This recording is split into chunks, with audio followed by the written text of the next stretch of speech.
আজিৰ পৰা মাৰিব আৰম্ভ কৰিলোঁ আৰু এয়া মাৰিব ধৰিলোৱে।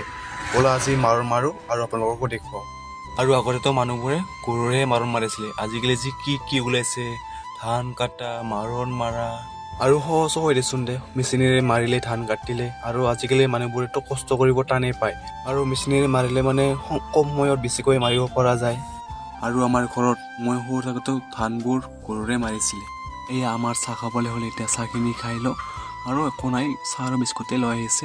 আৰু মাৰণ বহুত মাৰিবলৈ বাকী আছে আৰু আজি কৰিব লাগিব। আৰু আমাৰ এটা মাৰণ মাৰা হ'লে আৰু এটা মাৰণ পেলোৱা হৈছে আৰু এইফালে পৰা খেৰবোৰ ওলাই থৈ দিলোঁ আৰু এতিয়া মাৰণ মাৰিবলৈ আৰম্ভ কৰোঁ। ফাইনেলি আমাৰ ভাত খাবলৈ হ'লে এতিয়া দুয়োটা ভাতখিনি খাই লওঁ। মানে আমি দুয়োটাই আজি মাৰণ মাৰিছিলোঁ আৰু মাৰণ মৰাও সহায় কৰিলোঁ। আৰু আজি ভিডিঅ'টো কেনেকুৱা লাগিছে লাইক কমেণ্ট ছাবস্ক্ৰাইব কৰিব। আৰু আপোনালোকে ভিডিঅ'টো চাই কিনে লাইক কমেণ্ট ছাবস্ক্ৰাইব নকৰে, প্লিজ ছাবস্ক্ৰাইব